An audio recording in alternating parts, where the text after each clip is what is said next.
মূসা আলাইহিস সালাম শ্বশুর বাড়ির থেকে নিজের পরিবার পরিজন নিয়ে রওনা দিয়েছেন। রওনা দেওয়ার পরে তাফসীরের কিতাবের মধ্যে পাওয়া যায় আস্তে আস্তে তুর পাহাড়ের নিকটে যখন চলে আসলেন, তুর পাহাড়ের কাছাকাছি চলে আসার পরে বিভিন্ন তাফসীরের কিতাবের মধ্যে পাওয়া যায় মূসা আলাইহিস সালামের বউয়ের প্রসব বেদনা শুরু হয়ে গিয়েছে। আবার বিভিন্ন তাফসীরের কিতাবে পাওয়া যায় প্রচন্ড ঠান্ডা এবং বাতাসের কারণে, অন্ধকারের কারণে রাস্তা হারিয়ে ফেলছে। এখন ঠান্ডা যেহেতু আগুন পোহানোর জন্য আগুনের দরকার এবং রাত্রিবেলা অন্ধকার হয়ে গেছে, পথ খুঁজে পাওয়ার জন্য আলোর দরকার আছে না নাকি নাই? এখন মূসা আলাইহিস সালাম, আচ্ছা আপনারা বলেন তো আগের জমানায় কি আমাদের মতো গিয়ে আছে নাকি? আগুন ধরাবার মতো গ্যাস লাইট আছে নাকি? ছিল না। এই জন্য মূসা আলাইহিস সালাম আগের জমানায় পাথরে ঘষা দিয়া আগুন ধরাইতো, আগুন জ্বালাইতো।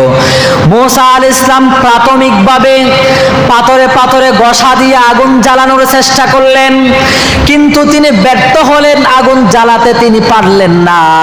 মূসা আলাইহিস সালাম দূরবর্তী জায়গার মধ্যে তাকায় দেখলেন আগুন দেখা যায়।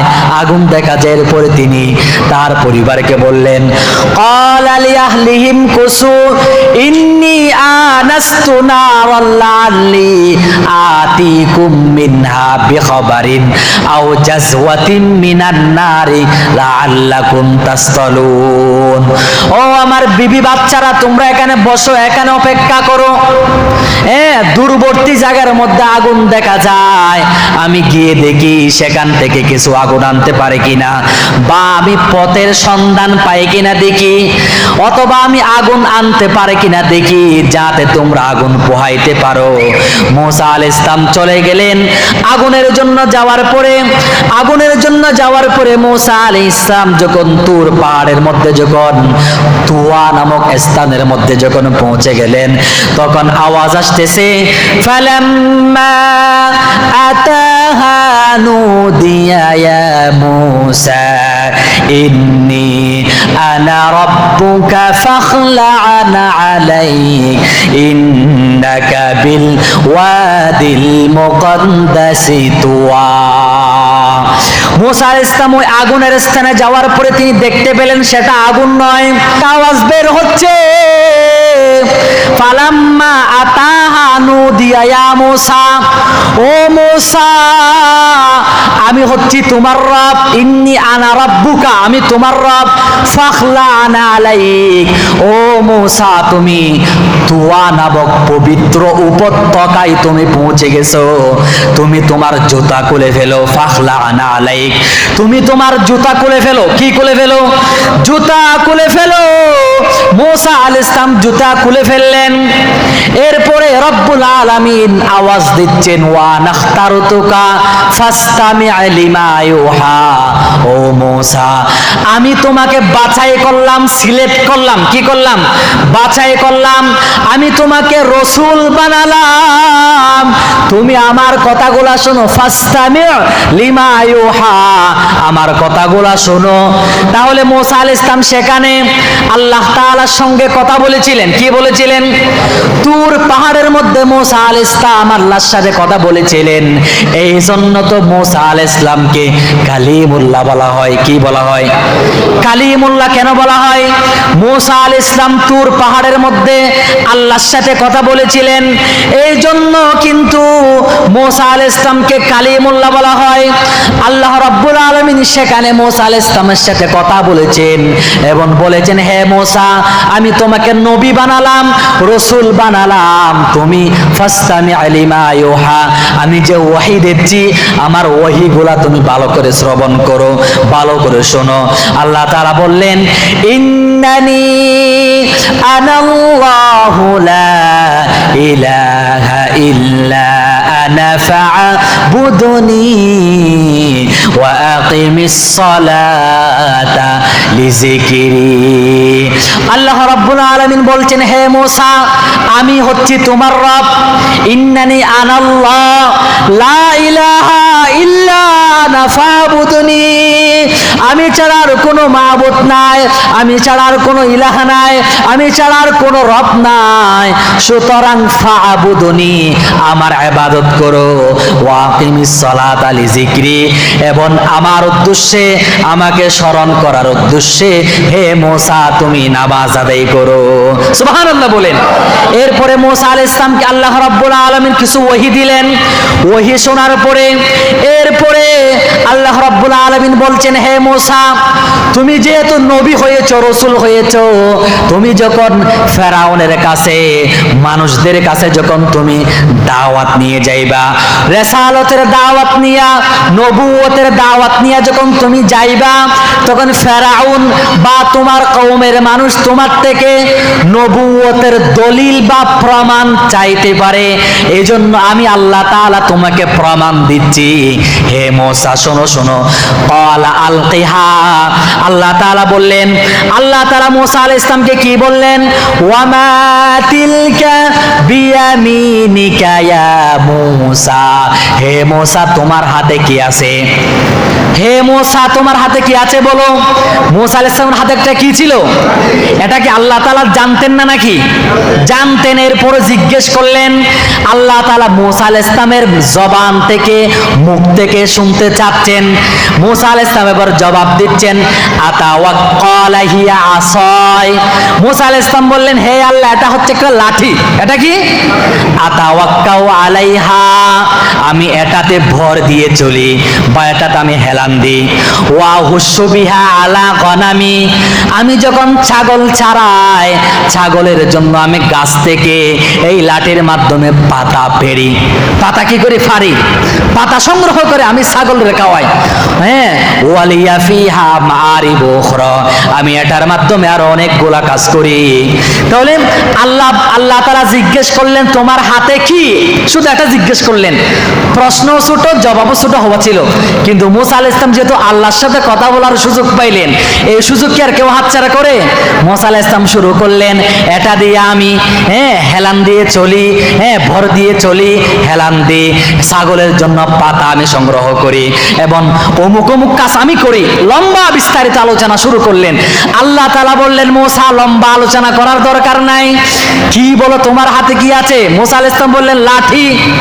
আল্লাহ তাআলা বললেন, কি বললেন? কোরআনে কারীম আল্লাহ রাব্বুল আলামিন জানিয়ে দিয়েছেন, ক্বালা আলকিহা ইয়া মূসা, হে মূসা তোমার হাতে যে লাঠি আছে, লাঠিটা তুমি মাটিতে ফেলাও, মাটিতে নিক্ষেপ করো। মাটি যে যখন মূসা আলাইহিস সালাম ফাআলকাহা ফাইযা হিয়া হাইয়াতুন তাসা, আল্লাহু আকবার বলেন। মূসা আলাইহিস সালাম যখন ওই লাঠি যখন মাটিতে ফেলালেন, নিক্ষেপ করলেন, তখন বড় বিশাল অজগরের মতো সাপ হয়ে গেছে। আল্লাহু আকবার বলেন। অজগরের মতো বিশাল সাপ হয়ে গেছে। এখন মূসা আলাইহিস সালাম ভয় পেয়ে গেলেন। আল্লাহ বললেন, ভয় পেও না মূসা, ভয় পেও না।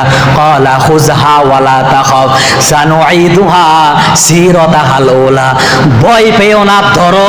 আবার যখন তুমি তোমার লাঠি ধরবা, আবার পূর্বের অবস্থায় লাঠি ফিরে আসবে। সুবহানাল্লাহ বলেন। তো এটা হচ্ছে তোমার প্রথম কি? মুআজিজা। এটা কি প্রথম মুআজিজা। মুআজিজা বলা হয় অক্ষমকারী জিনিসকে। আল্লাহ তাআলা প্রত্যেকটা নবীদেরকে মুআজিজা দিয়েছেন। মুআজিজা বলতে যেই যুগে যেই জিনিস মানুষের সৃষ্ট, মানুষের তৈরিকৃত, মেধা দ্বারা তৈরিকৃত জিনিসকে অক্ষম করে দেয়, ওই জিনিসটাকে মুআজিজা বলে। এখন প্রথম মুআজিজা হচ্ছে লাঠি মাটিতে নিক্ষেপ করলে কি হয়ে যায়? সাপ হয়ে যায়। দ্বিতীয় নম্বর মুআজিজা আল্লাহ তাআলা বললেন, হে মূসা, আল্লাহ তাআলা সূরাতুত তাহার মধ্যে বলে দিয়েছেন, ওয়াদমুম ইয়াদাকা ইলা জানাহিকা তাখরুজ বাইদা মিন গায়রি সু। আল্লাহ তাআলা বলেছেন, হে মূসা তোমার হাত বগলের ভিতরে ঢুকায়া দাও। আচ্ছা, আমাদের হাত যখন আমরা বগলের ভিতরে ঢুকাইয়া দিব, কি বের হয়? কিছু বের হয় না, বরং আরো গন্ধ বের হবে। কি বের হবে? হ্যাঁ, আমাদের হাত যদি আমরা বগলের ভিতরে, বগলের নিচে যদি ঢুকাইয়া দিই, গন্ধ বের হবে। কিন্তু আল্লাহ রাব্বুল আলামিন মূসা আলাইহিস সালামকে বললেন, হে মূসা, তুমি তোমার হাত বগলের নিচে ঢুকাইয়া দাও। মূসা আলাইহিস সালামকে আল্লাহ বললেন, আবার তুমি তোমার হাত বের করো, এভাবে দেখাও। মূসা আলাইহিস সালাম বগলের নিচ থেকে হাত যখন বের করলেন, হাত থেকে বাল্বের মতো আলো বের হয়। সুবহানাল্লাহ বলেন। আল্লাহ তাআলা বললেন, হে মূসা, এটা হচ্ছে তোমার দ্বিতীয় মুজিজা। এই আল্লাহ তাআলা এরপরে বললেন, ফাযালিকা বুরহানানি মির রাব্বিকা ইলা ফিরআউনা ওয়া কওমি। এই দুইটা হচ্ছে আমি তোমার প্রমাণ দিলাম, দলিল দিলাম নবুয়তের। এই দুইটা প্রমাণ নিয়ে তুমি ফেরাউনের কাছে দাওয়াত নিয়ে যাও।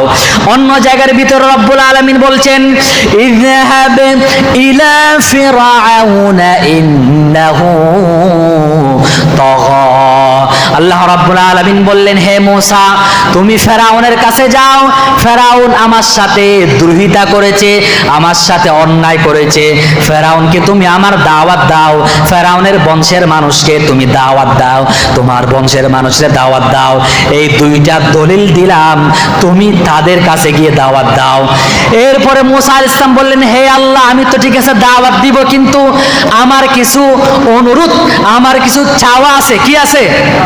ওই চাওয়াগুলা আল্লাহ তাআলা কোরআনে কারিমে উল্লেখ করে দিলেন। আমার সাথে সাথে পড়েন, ক্বালা রাব্বিশরাহ লি সাদরি ওয়া ইয়াসসির লি আমরি ওয়াহলুল উকদাতাম মিন লিসানি ইয়াফকাহু কওলি।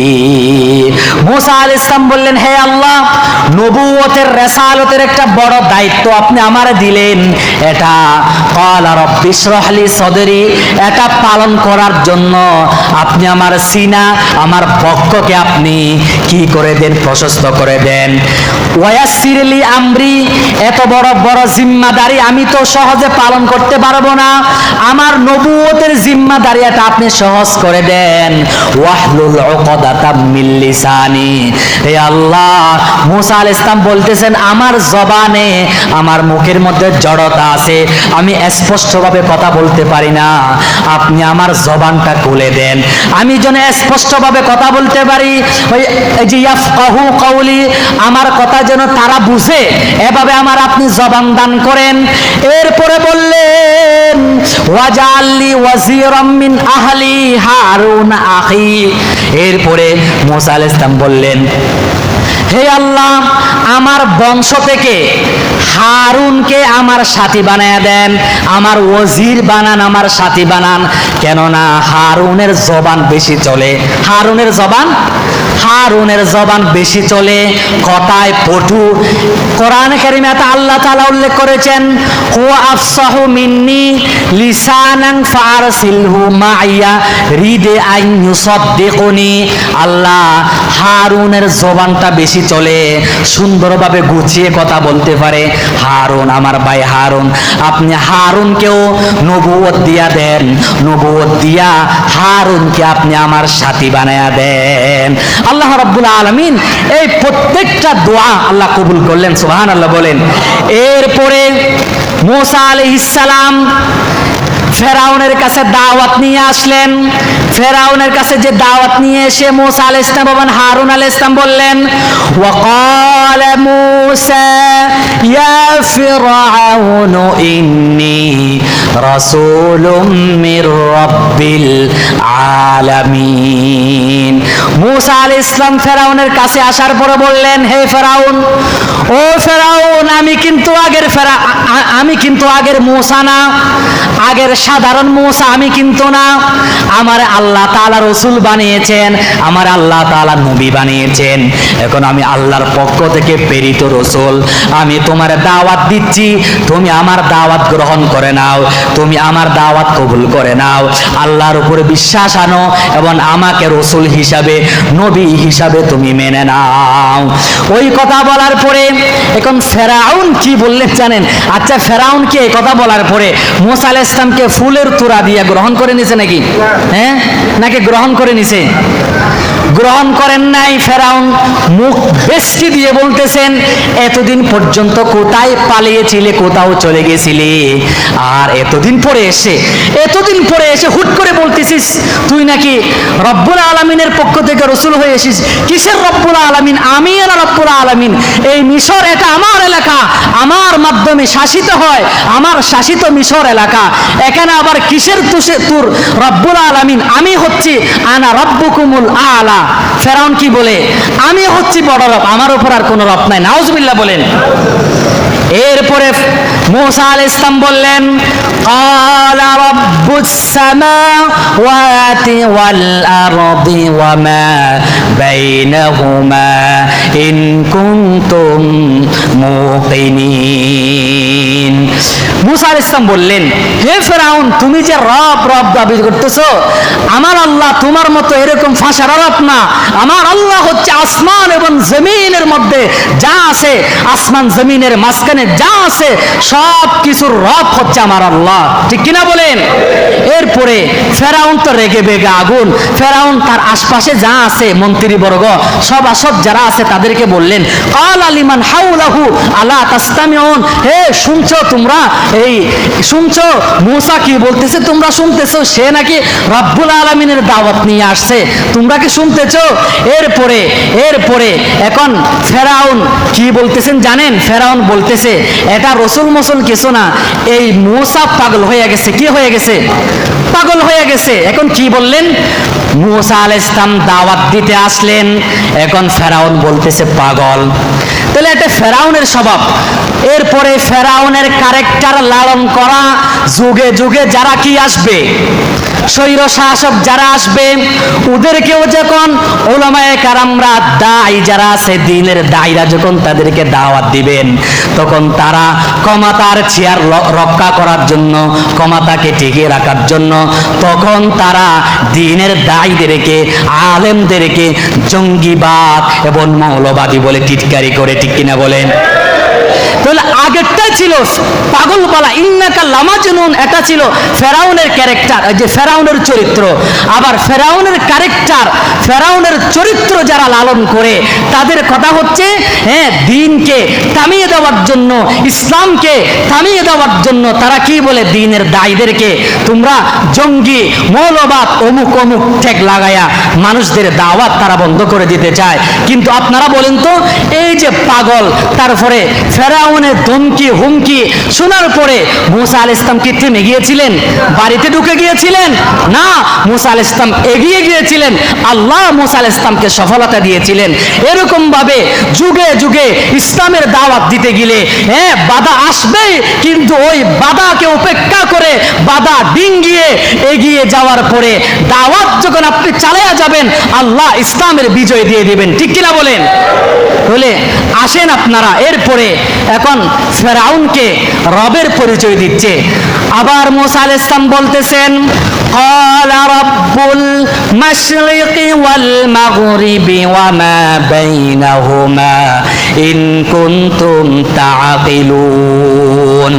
এরপর বললেন, হে ফেরাউন, আমার রব হচ্ছে পূর্ব দিগন্ত থেকে শুরু করে পশ্চিম দিগন্ত পর্যন্ত যা আছে সব কিছুর রব হচ্ছে আমার আল্লাহ। ক্বালা রাব্বুকুম ওয়া রাব্বু আবাইকুমুল আউয়ালিন, আমার আল্লাহ হচ্ছে তোমার রব এবং তোমার পূর্ববর্তী বাপ দাদা যারা ছিল সবার রব হচ্ছে আমার আল্লাহ। সুবহানাল্লাহ বলেন। এরপরে এখন ফেরাউন আর কিছু করতে না পারে কি বলতেছেন জানেন? ফেরাউন বলতেছেন, ক্বালা লাইন ইত্তাখাযতা ইলাহান গায়রি লাআজআলান্নাকা মিনাল মাসজুনিন। তখন বললেন, এ মূসা, তুমি যদি আমার কথা না শোনো, তুমি যদি আমার কথা না শোনো, লাআজআলান্নাকা মিনাল মাসজুনিন, এটা আমার কথা না, আল্লাহর কথা। লাআজআলান্নাকা মিনাল মাসজুনিন, তুমি যদি আমার কথা না শোনো তাহলে আমি তোমাকে কয়েদখানায় কয়েদ করব। কয়েদখানায় আমি তোমার বন্দি করব। সহজ অর্থ হচ্ছে আমি তোমার জেলখানায় ঢুকাবো। কিসে ঢুকাবো? বলে যুগে যুগে যারা দাওয়াত দিতে আসবে, দাওয়াত দিবে, তাদেরকে ভয় দেখাবে জেলখানার। কয়েদখানার ভয় দেখাবে, কিন্তু ওই ভয় পেয়ে বসে থাকলে হবে না, সামনের দিকে দাওয়াতের কাজ চালিয়ে যেতে হবে, কি হবে না? হবে অবশ্যই। এরপরে এখন মূসা আলাইহিস সালাম কি করলেন? মূসা আলাইহিস সালামকে তো কয়েদ করবেন, জেলে বন্দি করবেন, আবার হুমকি দেওয়ার পরে এখন মূসা আলাইহিস সালাম বললেন, ফিরআউন ক্বালা আওয়ালাউ জিতুকা বিশাইইন মুবিন, আচ্ছা এগুলো আমরা তর্কাতর্কি না করে আমি একটা সুন্দর প্রস্তাব দিই। ক্বালা আওয়ালাউ জিতুকা বিশাইইন মুবিন, আচ্ছা আমি যে নবী দাবি করতেছি, রসুল দাবি করতেছি, এটার যদি আমি প্রমাণ দিতে পারি, দলিল যদি আপনাদের সামনে উপস্থাপন করতে পারি, তাহলে কি আপনারা আমার নবী হিসাবে, রসুল হিসাবে মেনে নেবেন নাকি? তখন ফেরাউন বললেন, আরে তুই তো আমার এখানে ছোটকাল থেকে আমার এখানে বড় হয়েছিস, আমার রাজকীয়ভাবে, হ্যাঁ আমার আন্ডারে, আমার তত্ত্বাবধানে তুই বড় হয়েছিস, তুই নবী রসুলের প্রমাণ দিলে আর কি এমন প্রমাণ দিতে পারবি? আচ্ছা দেখা তো, এভাবে বললেন। তারপরে মূসা আলাইহিস সালাম কি করলেন? আল্লাহু আকবার। ফাআলকা আসাহু ফাইদা হিয়া সুবানুম মুবিন, হাতের মধ্যে কি ছিল? মূসা আলাইহিস সালাম হাতের মধ্যে লাঠি ছিল, ওই লাঠি নিচে ফেলে দিলেন, নিক্ষেপ করলেন। নিক্ষেপ করতে দেরি এত বিশাল সাপ হয়ে গিয়েছে, ফেরাউনের সাম্রাজ্য, ফেরাউনের দালান গিলে ফেলার মতো অবস্থা হয়ে গিয়েছে। আল্লাহু আকবার বলেন। ফেরাউন তো ভয় পেয়ে গেছে। এরপরে মূসা আলাইহিস সালাম আবার নিজের হাত বগলের নিচে ঢুকাইয়া দিলেন। ঢুকাইয়া দেওয়ার পরে বের করলেন। বের করার পরে আলো বের হচ্ছে, লাইট থেকে যেরকম আলো বের হয়, সূর্যের মতো আলো বের হচ্ছে। আল্লাহু আকবার। এখন ফেরাউন তো অবাক হয়ে গেছে। ফেরাউন বলতেছে, সত্যি তো, হে তো নবী মনে হয়, কি করা যায়, কি করা যায়? এখন তার সভাসদ যারা আছে, তার মন্ত্রী পরিষদ যারা আছে, তাদের থেকে এখন পরামর্শ নিচ্ছেন। কি নিচ্ছেন? পরামর্শ নিচ্ছেন। ক্বালা লিল মালাই হাওলাহু ইন্না হাযা লাসাহিরুন আলিম, তার মন্ত্রী পরিষদ যারা আছে তাদের থেকে পরামর্শ নিচ্ছেন। প্রথমে কি বলছেন? যখন এগুলা দেখাইলেন, হ্যাঁ, দেখানো যখন শেষ, তখন ফেরাউন এরপরও নিজের ক্ষমতা টিকিয়ে রাখার জন্য ইন্না হাযা লাসাহিরুন আলিম, তার মানুষদেরকে, মন্ত্রী পরিষদ এবং এলাকার মানুষদেরকে বলতেছে, এই মূসা জাদুকর, হ্যাঁ, কয়েক বছর কোন জায়গায় থাকছে জানি না, সেখান থেকে জাদু শিখে এসে আমাদেরকে জাদু দেখাচ্ছে। নাউজুবিল্লাহ বলেন। হ্যাঁ, এখন ফেরাউন তার মন্ত্রী পরিষদের থেকে কি নিচ্ছেন? পরামর্শ নিচ্ছেন, কি করা যায়, কি করা যায়। হ্যাঁ, তখন তার মন্ত্রী পরিষদ সবাই তারে সে পরামর্শ দিচ্ছেন। ক্বালু আরজিহ ওয়া আখাহু ওয়া আরসিল ফিল মাদাইনি হাশিরিন, হে ফেরাউন, আপনি মূসা এবং তার ভাইকে একটু সময় দেন। হ্যাঁ, আমরাও আমাদের সংসদের আন্ডারে বা আমাদের আন্ডারে অভিজ্ঞ জাদুঘর আছে, ওই জাদুঘরদেরকে যখন আমরা নিয়ে আসব, ওই জাদুঘররা মূসার জাদুকে প্রতিহত করতে পারবে। নাউজুবিল্লাহ বলেন। এখন দিন তারিখ ঠিক করা হলো, জাদুঘরদেরকে খবর দেওয়া হলো। এখন দিন তারিখ ঠিক হওয়ার পরে ফাজুমি আস-সাহারাতু লিমিকাতি ইয়াউমিন মালুম, নির্ধারিত দিনের মধ্যে জাদুঘররা চলে আসলো এবং এলাকার মধ্যে খবর সংবাদ ছড়ায় দিয়েছে, ওই দিন মূসা এবং জাদুঘরদের মধ্যে কি হবে? প্রতিযোগিতা হবে, লড়াই হবে, দেশের মানুষ সবাই সেখানে আসবা, দেশের মানুষ সবাই সেখানে জড়ো হইবা। এখন লক্ষ লক্ষ মানুষ সেই ময়দানের মধ্যে জমা হয়ে গিয়েছে, একত্রিত হয়ে গিয়েছে। এরপরে ওই যে ফেরাউনের জাদুঘররা ফেরাউনকে বলতেছে, ও ফেরাউন, ফালাম্মা জা আস-সাহারাতু ক্বালু লিফিরাউনা আইন্না লানা লাআজরান ইন কুন্না নাহনুল গালিবিন, ও ফেরাউন, আমরা তো অবশ্যই মূসার উপরে বিজয় লাভ করব, আমরা তো অবশ্যই মূসার উপরে বিজয় লাভ করব। হ্যাঁ, আমরা যখন বিজয় হব, আপনি আমাদেরকে কি পুরস্কার দিবেন? ওই কথা বলার পরে ফেরাউন বললেন, আমি তোমাদেরকে পুরস্কৃত করব। ক্বালা নাআম, হ্যাঁ, আমি অবশ্যই তোমাদেরকে পুরস্কৃত করব, তোমরা আমার কাছের লোক হইবা। কি হবা? আচ্ছা, রাজা বাদশার কাছের লোক হওয়া কি এত সহজ? হ্যাঁ, রাজা বাদশার কাছের লোক হতে পারলেই, যেমন সরকারি কর্মকর্তার গাড়ি চালক হলে যদি 1200 কোটি টাকার মালিক হওয়া যায়, হ্যাঁ, সরকারের যদি পিয়ন হওয়ার পরে যদি 400 কোটি টাকার যদি মালিক হওয়া যায়, তাহলে রাজা বাদশার যিনি কাছের লোক হবেন তিনি কত ফায়দা বা উপকৃত হবেন চিন্তা করে দেখেন। তাহলে ফেরাউন বললেন তোমরা আমার কাছের লোক হবা। এখন সবাই জাদু দেখানোর জন্য জাদুঘররা সেখানে চলে গেল, লক্ষ লক্ষ মানুষ কি চলে আসলেন। এরপরে মুসা আলাইহিস সালাম জাদুঘরদেরকে বললেন, হে জাদুঘররা, এখন প্রথমে তোমরা দেখাইবা নাকি আমি দেখাইব? মুসা আলাইহিস সালাম বললেন, হে জাদুঘররা, তোমরা কি দেখাইবা তাড়াতাড়ি দেখাও। এখন জাদুঘরদের হাতের মধ্যে কি ছিল? রশি এবং কিছু লাঠি ছিল, রশি এবং লাঠি ছিল। ওই রশি এবং লাঠিগুলা তারা জমিনের মধ্যে নিক্ষেপ করলেন। জমিনের মধ্যে নিক্ষেপ করার সাথে সাথে জাদুর প্রভাবের কারণে সবগুলা রশি সাফ হয়ে গেছে, সবগুলো কি হয়ে গেছে। এখন হাজার হাজার জাদুঘর আসছে, হাজার হাজার জাদুঘররা রশি এবং লাঠি ফেলছিল। লাঠি ফেলার পরে এখন এগুলা মুসা আলাইহিস সালামের দিকে তেড়ে আসতেছে, মুসা আলাইহিস সালামের দিকে আসতেছে। এখন মুসা আলাইহিস সালামকে আল্লাহ তাআলা বলে দিলেন, হে মুসা, তোমার হাতে যে লাঠি আছে ভয় পেও না, ওয়ালা তাখাফ ওয়ালা তাহজান, তুমি ভয় পেও না, টেনশন করো না, তোমার হাতের লাঠি তুমি ফেলাও। ওই সমস্ত হাজার হাজার সাপের তুলনায় তোমার লাঠি আজকে বড় ভূমিকা পালন করবে। এরপরে মুসা আলাইহিস সালাম যখন লাঠি ফেলালেন তখন আল্লাহু আকবার, তাফসীরের কিতাবের মধ্যে পাওয়া যায় এমন সাপ হয়েছে মুসা আলাইহিস সালামের লাঠিটা, এক গালের এক চোয়াল এই যে আকাশের উপরে আর এক চোয়াল জমিনের নিচে। আল্লাহু আকবার বলেন। জাদুঘররা সবাই এই অবস্থা দেখে অবাক হয়ে গিয়েছে। জাদুঘররা বলতেছে এটা জাদু নয়, মুসা জাদুঘর নয়, এটা অবশ্যই রব্বুল আলামিনের কেরামতি কুদরতি। এই কথা বলার পরে জাদুঘররা চিন্তা ভাবনা না করে ফেরাউনের পক্ষ ছেড়ে দিয়া জাদুঘররা সবাই মুসা আলাইহিস সালামের সামনে সিজদার মধ্যে পড়ে গেলেন এবং বললেন, হে মুসা, রব্বি মুসা ওয়া হারুন, হে মুসা, হ্যাঁ আমরা তোমার এবং তোমার ভাইয়ের রব আল্লাহর উপরে আমরা ঈমান আনলাম। সুবহানাল্লাহ বলেন, আল্লাহু আকবার। তাহলে এভাবে জাদুঘররাও শেষ পর্যন্ত মুসা আলাইহিস সালামের পক্ষে চলে আসলেন। চলে আসার পরে এখন ফেরাউনের মাথা আগের মতো ঠান্ডা আছে না, আরো গরম হয়ে যাবে। এখন ফেরাউন তা আরো গরম, আরো কাহিল অবস্থা ফেরাউনের। হ্যাঁ, এরপরে আরো লম্বা কাহিনী আছে, আমরা ইনশাআল্লাহ আগামী জুমার থেকে বলবো ইনশাআল্লাহ। এখন এই জুমায় 2-4 মিনিট আমি একটু বন্যা নিয়ে, বাংলাদেশের পরিস্থিতি এখন আপনারা জানেন, ফেনীতে, নোয়াখালীতে, মৌলভীবাজার, হবিগঞ্জ, তারপরে চট্টগ্রামে, বিভিন্ন জায়গার মধ্যে, কুমিল্লায়, এই জায়গাগুলোর মধ্যে বন্যা হচ্ছে। বন্যা কেন হচ্ছে? ভারত এই যে ত্রিপুরার যে একটা নদী আছে, ফেনী দিয়া যে নদী আছে, ওই নদীটা ত্রিপুরার সাথে কি সম্পৃক্ত। ওই ত্রিপুরার যে একটা বাঁধ আছে নদীর মধ্যে, ওই বাঁধ 40 বছর পর্যন্ত কি ছিল? বন্ধ ছিল।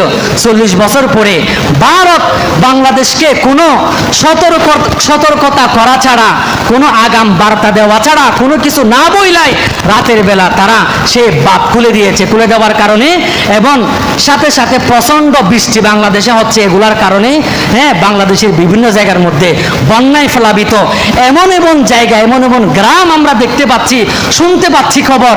এই যে বড় বড় এলাকা, এমন ঘর বাকি নাই যে ঘর এই যে পানির নিচে তলিয়ে যায় না, সবগুলা পানির নিচে তলিয়ে গেছে, একটাও দেখা যাচ্ছে না।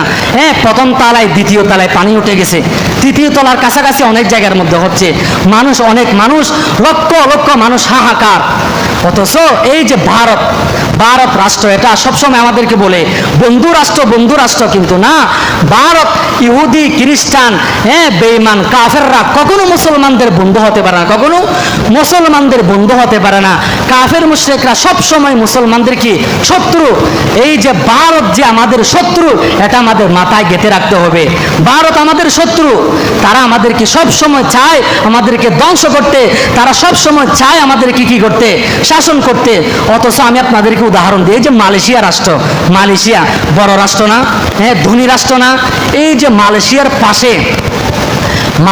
পাশে যে রাষ্ট্রগুলো আছে, কি রাষ্ট্র আছে আপনারা বলেন তো? মালয়েশিয়ার পাশে এই যে সিঙ্গাপুর আছে, সিঙ্গাপুর মালয়েশিয়ার পাশে। তাহলে সিঙ্গাপুর এটাও অনেক বড় রাষ্ট্র, কিন্তু মালয়েশিয়ার মতো প্রভাবশালী না। সিঙ্গাপুরের চতুর্দিকে কি নদী, সাগর, সাগরগুলা নোনা পানি। তো এই সিঙ্গাপুর মিঠা পানি সংগ্রহ করে থেকে মালয়েশিয়া থেকে, মালয়েশিয়া থেকে। মালয়েশিয়া যদি সিঙ্গাপুরকে যদি মিঠা পানি না দেয় তাহলে সিঙ্গাপুরের মানুষ মিঠা পানি খেতে পারবে না।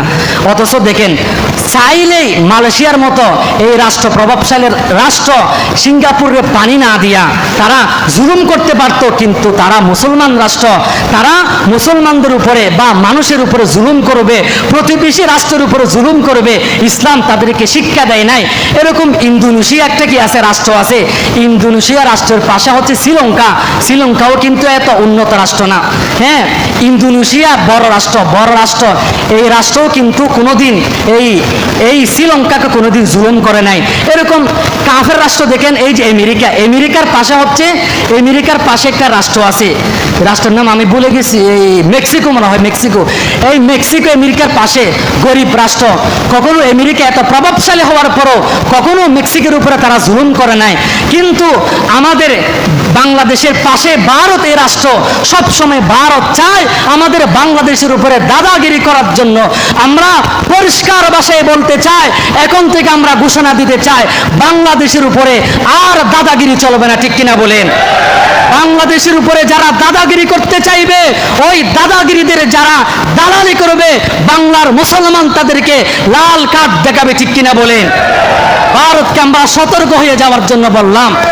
এই বাংলাদেশের সাথে যদি চলতে হয় সমঝোতা করে, সমীহ করে চলতে হবে, ঠিক কিনা বলেন? এরপরেই আমরা প্রতিবেশীদের হকগুলা আমরা রক্ষা করতে পারবো, না হইলে আমরা পাল্টা আঙ্গুল দেখাতে বাধ্য হবে, ঠিক কিনা বলেন? এই যে ভারত, পশ্চিমবঙ্গে যদি আমাদের বাংলাদেশের মানুষ না জেলে, মানুষ না খেয়ে মরবে। ভারতের মানুষের পূজা, আমাদের দেশ থেকে ইলিশ না গেলে তাদের পূজাই হয় না। ভারতের অনেক মানুষ বাংলাদেশ থেকে প্রায় $6 বিলিয়ন